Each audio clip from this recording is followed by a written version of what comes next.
చాలా సంవత్సరాల క్రితం మా ముత్తాత కర్ణాటక నుంచి జీవనం కోసం ఒక ప్రదేశాన్ని వెతుకుంటూ వచ్చి ఇక్కడ స్థిరపడ్డారు.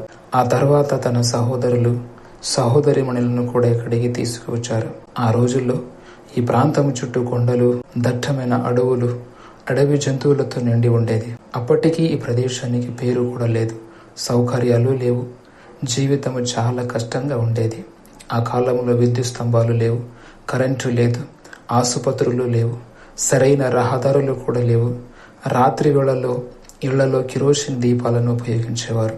వైద్య సౌకర్యాలు లేకపోవడం వల్ల పిల్లలు తరచూ అనారోగ్యానికి గురయ్యేవారు. పాఠశాలకు వెళ్ళడానికి పిల్లలు మట్టి పొలాలు, సన్నని దారులు దాటి 2 నుంచి 3 కిలోమీటర్లు నడవలసి వచ్చేది. ప్రజలు ప్రధానంగా పశువు పోషణ, చిన్నపాటి వ్యవసాయం మీద ఆధారపడేవారు.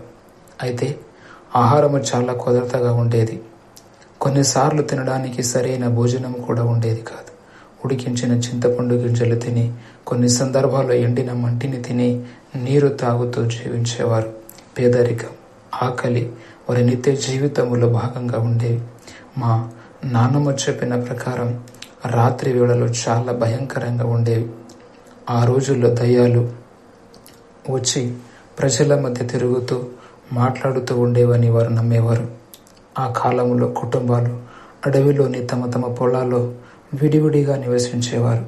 కొన్నేళ్ల తర్వాత భద్రత మరియు సహాయం కోసం అందరూ కలిసి ఒక చోట నివసించాలని నిర్ణయించుకున్నారు. చిన్న గుడిసెలు కట్టుకుని ఒక సమూహంగా జీవించడం ప్రారంభించారు. ఆ ప్రదేశానికి ముద్దోజీవాడి అని పేరు పెట్టారు. అయినా జీవితం సులభం కాలేదు. ప్రజలు అత్యంత పేదరికంలో జీవించేవారు. జీవనాధారం కోసం ధర్మారావుపేట అనే ప్రాంతానికి కూలీ పనులకు వెళ్ళేవారు. ముఖ్యంగా చలికాలంలో చెరుకు పొలాలు పగలు రాత్రి కష్టపడి చెరుకు కోసి బెల్లం తయారు చేసేవారు. ఆ అంతటి కష్టానికి వారికి రోజుకు కేవలం 3 రూపాయలు కూలి మాత్రమే లభించేది. వారి జీవితం పోరాటాలతో నిండి ఉండేది. ఒకరోజు దేవయ్య అనే దేవుని సేవకుడు ఆ గ్రామానికి వచ్చాడు. ప్రజల దుస్థితిని చూసి ఆయన మనసు కరిగిపోయింది. ఆయన దేవునికి ప్రార్థించి యేసుక్రీస్తు యొక్క సువార్తను ప్రకటించారు.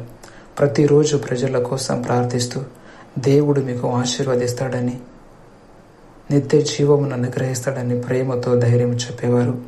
మెల్లగా ప్రజలు ఆయన చుట్టూ చేరడం ప్రారంభించారు. పాటలు పాడుతూ ప్రార్థిస్తూ దేవుని వాక్యాన్ని వినేవారు. యేసుక్రీస్తుపై వారికి ఉన్న విశ్వాసం మరియు ప్రేమ పెరగడంతో దేవుడు గ్రామాన్ని ఆశీర్వదించడం ప్రారంభించాడు. కాలక్రమేణా ప్రభుత్వం వారికి భూములు మరియు ఇంధనమయులు మంజూరు చేసింది. తర్వాత విద్యుత్ స్తంభాలు ఏర్పాటు చేయబడ్డాయి. మా తాతలలో ఒకరైన విఠల్ గారు గ్రామానికి పాఠశాలను తీసుకువచ్చి రోడ్డు నిర్మాణంలో ముఖ్య పాత్ర పోషించారు. ప్రజలు ఆధ్యాత్మికంగా, మానసికంగా, శారీరకంగా ఎదగడం ప్రారంభించారు. ఈరోజు ముద్దోజీవాడి ఒక ఆశీర్వదింపబడిన గ్రామంగా నిలిచింది. ఇప్పుడు బయటి గ్రామాల నుంచి కూడా కూలీలు ఇక్కడికి పని కోసం వస్తున్నారు. దేవుని కృపతో గ్రామంలో ఒక చర్చ్ నిర్మించబడింది. ఒకప్పుడు కష్టాలు మాత్రమే తెలిసిన ఈ గ్రామం ఇప్పుడు ఆశ, అభివృద్ధి మరియు విశ్వాసముతో నిండి ఉంది. ఇది ముద్దోజీవాడి కథ. చీకటి నుంచి వెలుగుకు, కష్టాల నుంచి ఆశీర్వాదాలకు చేసిన ప్రయాణం. మహిమ, ఘనత, ప్రభావములు దేవునికి చెందునుగాక.